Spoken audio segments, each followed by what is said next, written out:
for high Gyamfi news. Mema obibia akwaba. Latest hot enkwa era me de bremo na ansana ensebni nyina beba no. So wunya subscribe ya bomori ya se over subscribe na wa like video no give us a thumbs up na fi share ma wo fufro so na wenye bi hwe na wo ensemo a ekoso ewo Ghana memo a afi yenhwe eye ensemo a abeto yepono so inti eye sankobo ya ekoso mama yenti Ato Forson. Me, Fourth Republic with history no time. Captain Smart, the king of morning shows. Kwasimotwe okwose blanda. Yen papa Kwabena Agyarko Professor Mills time okwose blanda. Osafo mafo Kufo first 3 months no akwose blanda. Me mo boss because me sha say mama obi ade so. Makobo osafo mafo dey. Captain Smart. Kojo Kyeremanteng osafo mafo koye minister. Na Kojo Kyeremanteng or minister of development and rural development. And then osafo mafo education and sports. Of course, Ofiho Kojo Kyeremanteng ebe finance minister. Within the first 6 months, Kojo Kyeremanteng akose blanda. Member so. Tepe kose blanda. Ken Ofori Atta de. Captain morning shows. On the yenya money din kura no akose blanda. From day one on the blanda sa the basic now that red alert Ato Forson na wa Fourth Republic you would you mention ya wakunwa ne so ba me boss ba no mama date and time any dey any pan here Ato Forson with the finance minister. He is the best. Captain Yes, January this year, January, February, March, April, May, June, and June say June 30. Busumi Sia, finance minister, on Kose Blanda. Asem kese pa bi siya o finance ministry. Ato Forson the time bi si da in the Fourth Republic. Ufriwa finance minister Kose Blanda we pen Greek minister to aso mwa. Ye do baby aho. Bye. O say o man you know asese si obi anyo obi a wan na bo je wan na bo sanyo obi anyo obi a obi anyo obi a obi anyo obi a obi anyo obi a sidin the boy uchi ben Sammy tuma potroka Chief Justice once for the very first time in the political history of this country the Chief Justice they not attend him press conference all year where China no call Saki wo papa and yi Kwame Nkrumah mai wo papa sa papa na Chief Justice boni din no mumusa nse na oye den Kwame Nkrumah bam mumusa no wakonwa ne Chief Justice wo pa betena ha let me interview wo papa Saki who is Saki to you Chief Justice Saki why mam wakonwa ne wo ba betena ha Only Jeremy dan kwani di Kwame Nkrumah nkonkon sasa besi na ye to Kwame Nkrumah ba egu papa ne di mu akotene ona na kwaji sika e wo CIA ho mwa Adam Saki make up ma mama bia man kasa wo krum ha wo Peter sa papa Saki no wo Kwame Nkrumah fa sa confident ko US bra ko ha bra nam ha yesei and aba ko jobo ti okura bufu ye there was 1 minute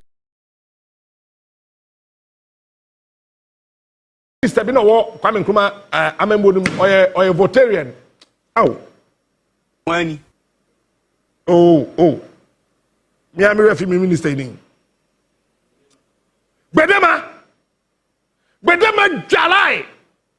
Bisa Kwaku ba ko se de papa nka se boye ankyere na. Se Kwaku ba ko nwi. Bisa no. Told her. Se de papa nka ankyere na fine. Oh, Jalai Bruta, but why everything Saki? Kwame, this guy is doing you in. It's a Kwame Nkrumah for Koshian or US or Troll, let a brother Kwame Nkrumah be president. 4 years into Kwame Nkrumah's administration, or Troll Kratabe warning Kwame Nkrumah have a copy of that letter in there. And warning Kwame Nkrumah about Saki. Torkonuu, no. Chief Justice, suspended Chief Justice. Nibushi ni sa papa Saki. Mobia kasa o. Madam, amayan kasa o. Cause wunya po anything related to Kwame Nkrumah no we bring me crew. sawo papa sawo fo sawo si o sawo dan no ko ji sika wo CIA ho say the way Kwame Nkrumah ye Ghana no ya anya careful Kwame Nkrumah be ma Ghana ne abrochira ye pe nti se etu wo wabusuani na ma yetu Kwame Nkrumah bibini au oni jebi dan kwa ne kese ani bibini abawiase obo ma yankasa ene me Agyapong Agyarko radio so said dey as a Ghana phone fee chief justice o ka se yajibi me Agyapong sika na moji wo ba me so mo be campaign mo de ni na ye eho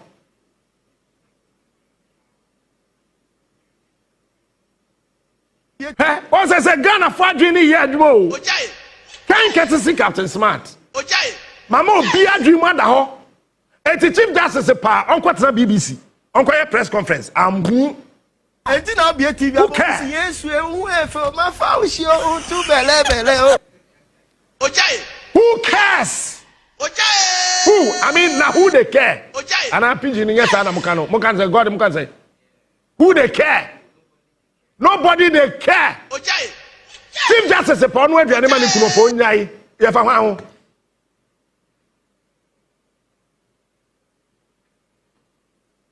the year can say I'm family Agyapong video no nye last na me soro nko okwa sempa mo o se dai and as a Ghana from chief justice so am nito Bawumia na mu na kwa emfa no ho na chief justice ono di vice president kwa emfa no bia nyo bia okurum ha emra ni diwa ediw why have you forgotten I am the chief of staff? Yes sir, I have sacked you. Nana Akufo Australia. Yeah, your host had a press statement say Kojo Kyeremanteng reshuffle.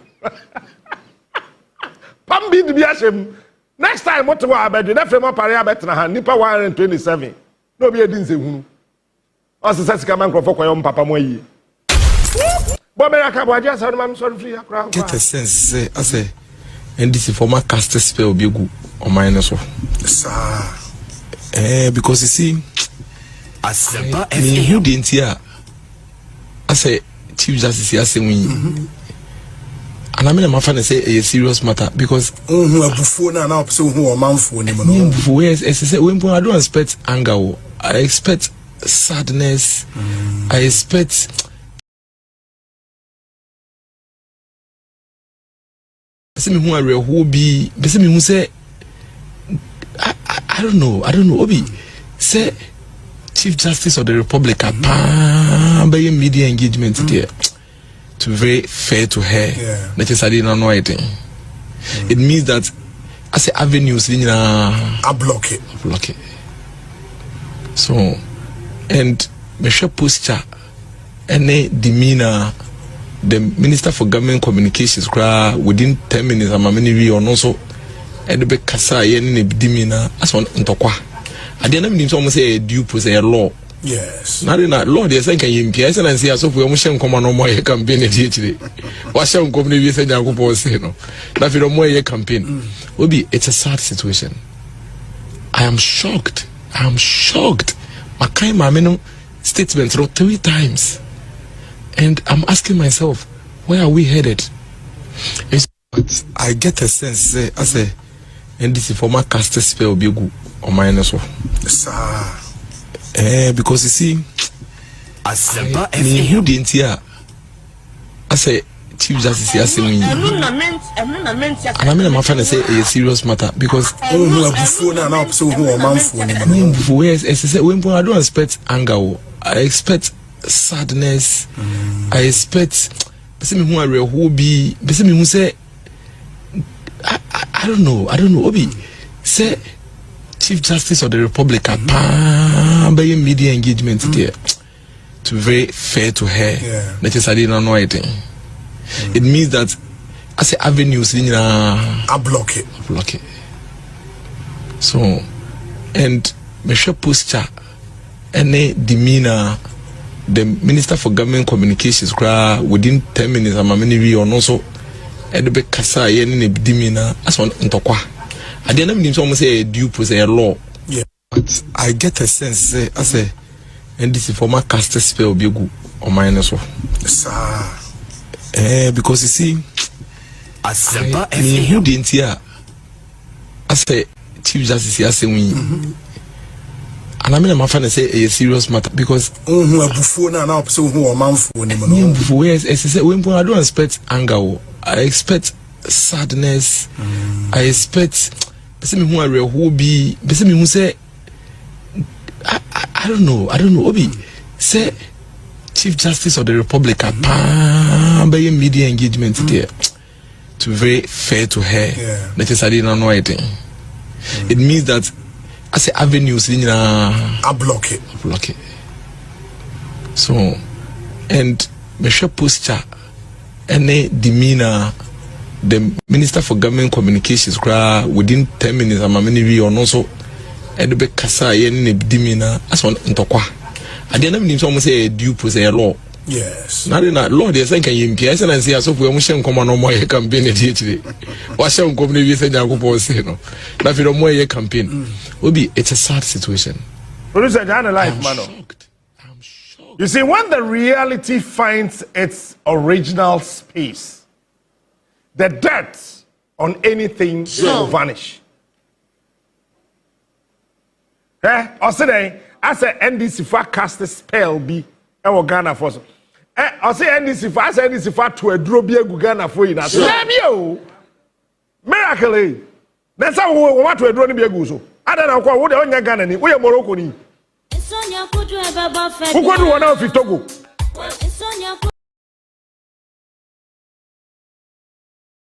The reality is that one Kasakura what one who drew the way Mahamadu Bawumia.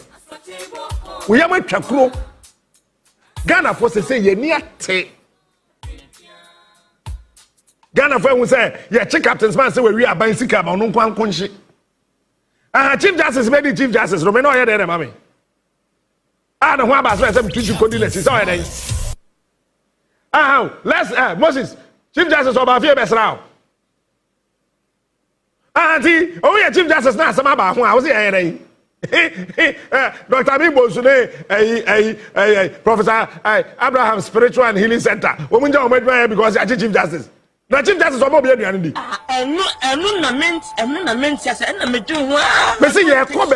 President to Kweku baby, the FAO in your head to send America form for Donald Trump in your head. It's we a politician that show who you anything. Say MPs no, yeah, bechichimo. What a Tráitor on the date, and then 30th June. A chair first, me boy. Tráitor, yeah, bechichimo. MPB akwada board subia. Would board nisika besia? Say ubetia went to yeah, He is smart. He is unique. He is the best. Captain Smart is the king. Ate, yani abrio. That's all. Yeah, true history. Yeah, it's a history, no. When Former Chief Justice say on tin ya mabiase na Tráitor ya no okoka say paman enyu bi a oginidi na according to Araba Justice paman nini ye case bi onu vote against paman no mo efi honom na obeye target entino wa mama tiase se 11-0 9-0 7-0 5-0 no na ewoni nti omoye ni sa san se ye try ya dre na obi ko different nipa no become a target of the bench enuntina on penise pama enter on no case so ana woni santum but you have say ono Araba ya o empano pama October case na tadio sorry ejina speaker na mu di call Supreme Court no and afenyo mark ni mu di call ya no o empanel no na justice pama ka ho and the pama ya that bad ena osa wodidie wonu musi or select judges 5 judges o mo be transfer so a odi ni ka ho na na atasa na tuma me no na ese aboa bi bewu a opre we dey we because me who chief justice our press conference that so when who be aka kyerɛ me I say we should be good for the next MPP National Women Organizer. We want to brofo na no ati when you bedwam kasa tie ne nra obey better sene how akumsi and enya bristo opezo bedi women organizer no intino onko hono Nicholas we raising some bebre we bisa questions bebre o sha say o se ba bia ye di na asem no ba bia ye di na asem no onti asesi ye di na asem wo hono Nicholas I feel Matthias say you can be a judge but will not understand the law. Because over Article 146 Clause 3 now, or one state by beer committee next or transit no your hearing. What does it? It is not stated in the Constitution by beer committee no a year hearing. Into the hearing no either the committee and not the appointing authority. Your president that wati committee, you know, on a bit my mom, Muni Hanamonta and Amonvanya Mojuma. And as a committee, Nankasabe decided to say, Hano Mopes or Motra, Yo Majuma. How has that become a case? I would not do. Now, you see, case in Ibiano, a dinner or judicial service, a dime, and a way the Marco could dinner will be. We ask him. We emraben a waitia, emraben, and it is not against any law. Nicholas. Or see your friend yes almost searching almost screening now hotels do be quite hotel more screening. Yes, screening, yes. A protocol, a venue no protocol no. Venue mo twusua ma wono. Enye old castle. Old castle is security zone. Me wa sanity. And you know, irrespective of whoever you are, your best screening. Mama Arabanjin to say, she's the suspended Chief Justice. Suspended. Otherwise known as former Chief Justice. Former, suspended. Into former, Nicholas. Call when him. Yentra betana. Call when him. Obebabu. Oh, Mabu. Me so on Mabu. We we don't need the Susia to tell the one Mabu. Oko as we try abuatia which are no be prisa. Obeda. I say. And you know, former Chief Justice, my friend suspended. And on your Chief Justice bill. And that cases are previously Uncle Benyano. And they be Nina Hubio. She works as an ordinary Ghanaian. Pending the determination of this hearing, very soon the outcome will be public. And you know, on to mean claim it or hold on to Sir Glory now or basking as Chief Justice. No, she cannot be allowed to walk around as if say chief or your former Chief Justice and now suspended Chief Justice, depending on how you see it. Do you get it? In young fair no cotton chain in your case, I see you arrested a husband. Any Nabusian for from attending the hearing. Nicholas, this woman is supposed to be our former Chief Justice. What I say? She's supposed to be our former Chief Justice. Offer article now, clearly article 146(8). No, you clear? The hearing of this proceeding shall be in camera. You can't in camera. The tintin in the titi and say private. And the decision to admit your husband and now Busiano, is subject to the committee. The committee they bet me akaso enye hwe.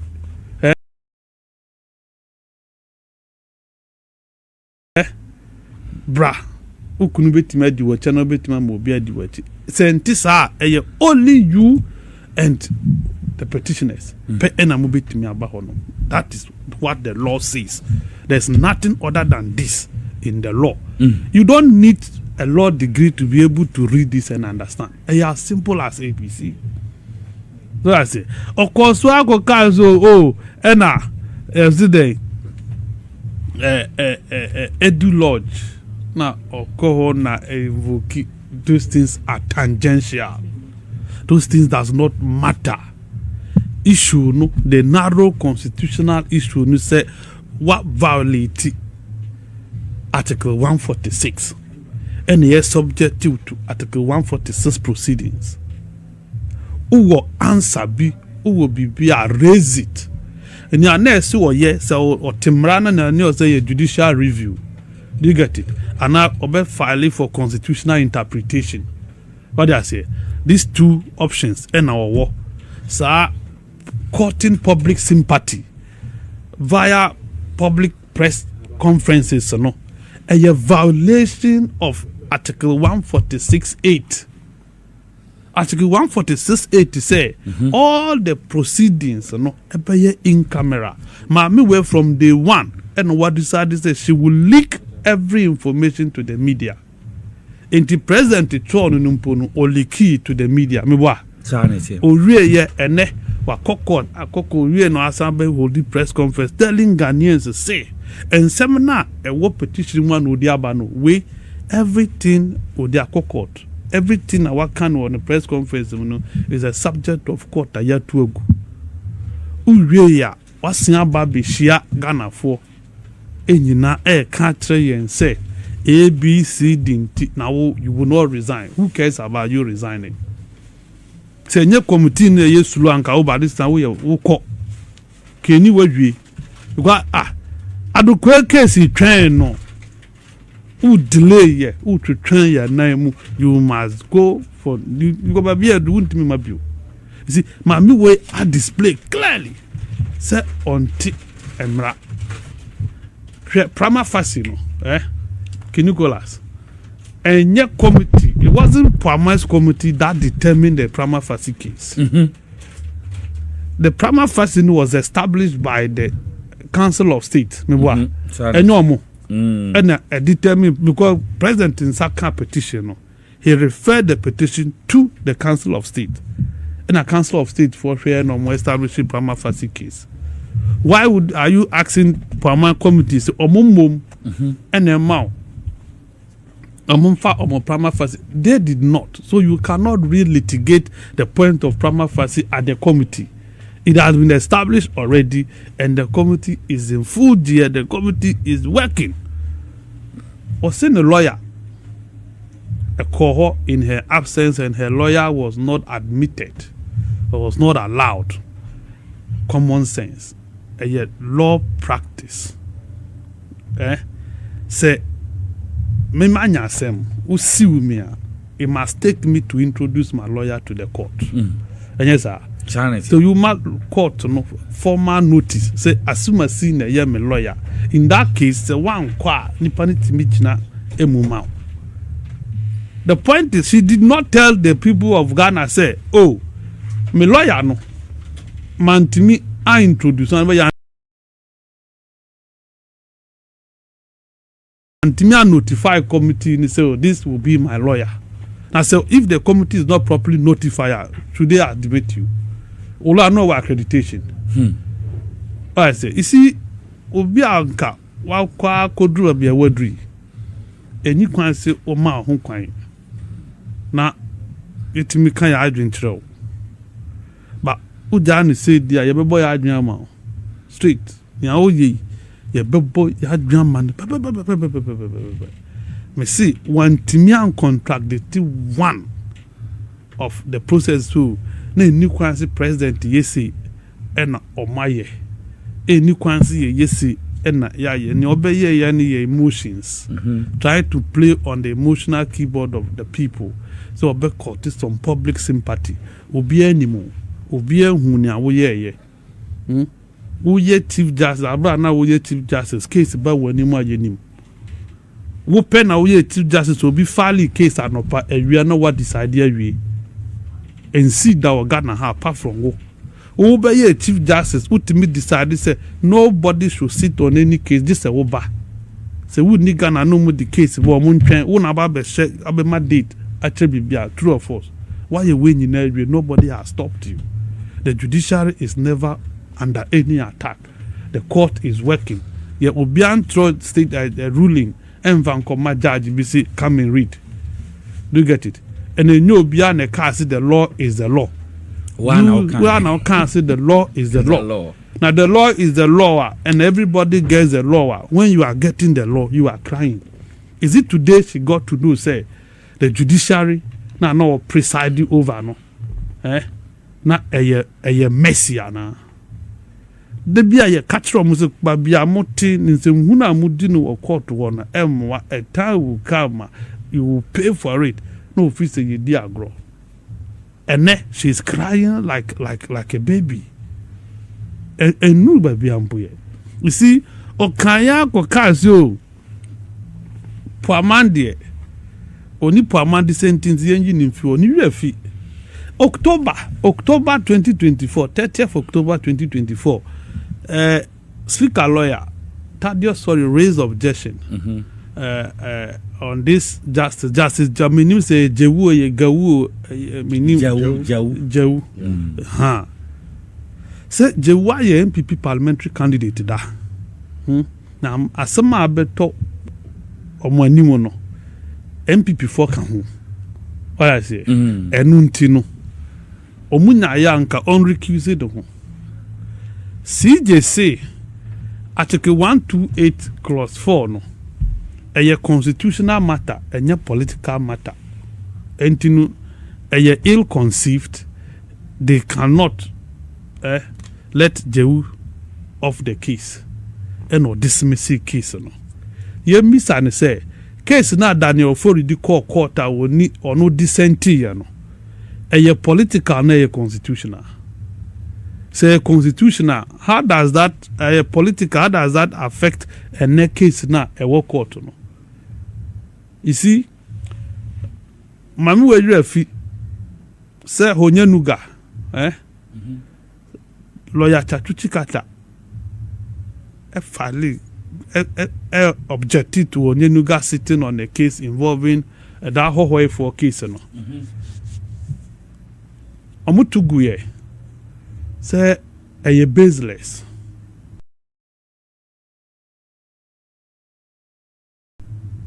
There is no substance in Chachu's claim. The same Chief Justice, former Chief Justice Asante Bediatuo, Araba Esaba Torkonuu. Yes. Justice Doche, in Justice Onyenuga, 2021. A man for a challenge or my involvement on the case. Omu boni nyina in two separate rulings. Omu boni nyina guye. Not a bench no subi. You get it? And ne o se o nipu amani. Nka hwana yemfa nko tena bench ne so. President have fe po amanso ombe chair committee no onka se wompe. No me fa hwan wo. She does not understand why Pama will accept to chair the committee. Who does she want to chair the committee? Or will be our person or ye fit. So no nesi or chair committee na onfa nipa ne dimra. Na interrogate nipa no. Ye hu se nipa no so na legends te say na biases te say. The case be no mwedi in the past. Omu dina G2 mu ana obi dissenti ya. Onfa number 2 dane ye. Otherwise, Nicholas, for me, it amounts to say, yeah, na Ghana ba ya papa. Next one mokasa we but unfortunately, over ba and to one cow hono content ni if you I say blue kiosk. Well, and in a bar no. And lucky potent, they are impotent. Let me say that the bar is impotent until nobody takes the bar serious again. We see your man Kasao. I forgot the one. if I got the statement, Tráitor statement in the beginning, and now Chief Justice are called publicly against Article 146, Clause 8, you know, if I got the and her bar are quiet.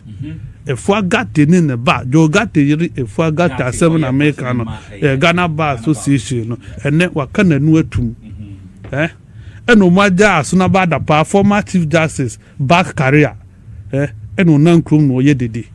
The former Attorney General, Deputy Attorney General, as soon about the pa, who was on the Araba bag.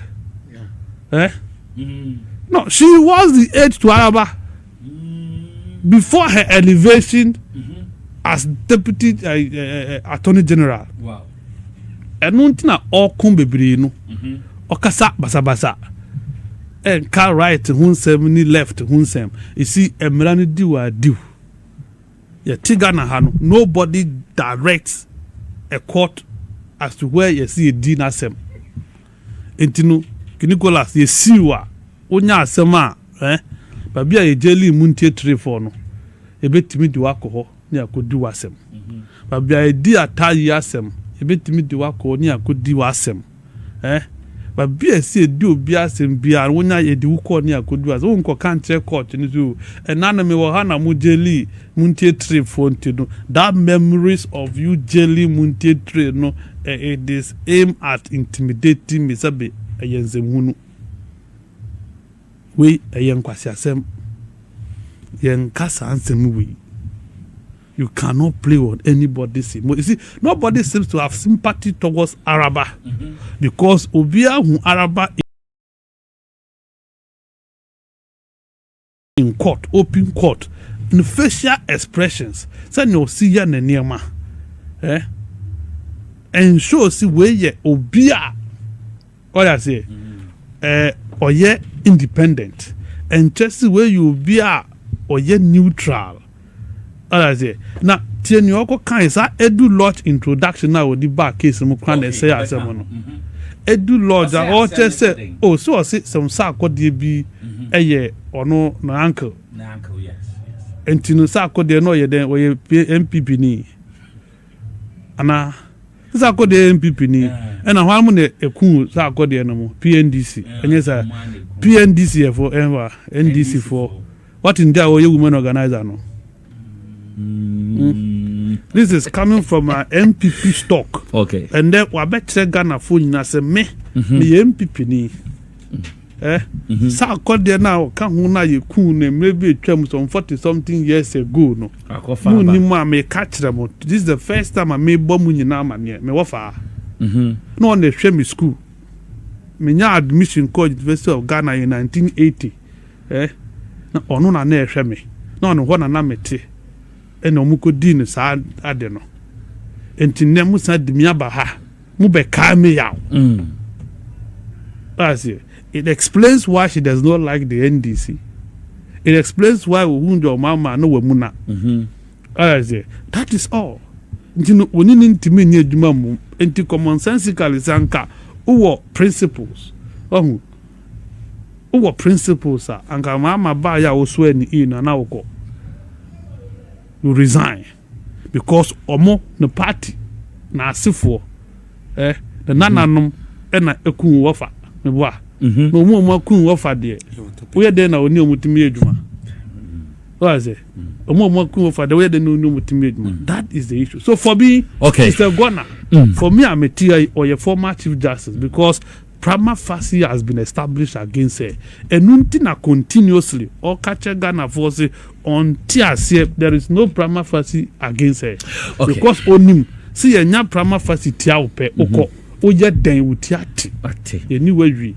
May I say, Charles McCartney in the submission. Thanks for watching. Give us a thumbs up and subscribe for more videos. But don't forget to share the video to all platforms. I'll see you in my next video. Thanks for watching. Like and share the video. You can also drop your comment. Please don't forget to subscribe. Click on the bell to turn on the notification.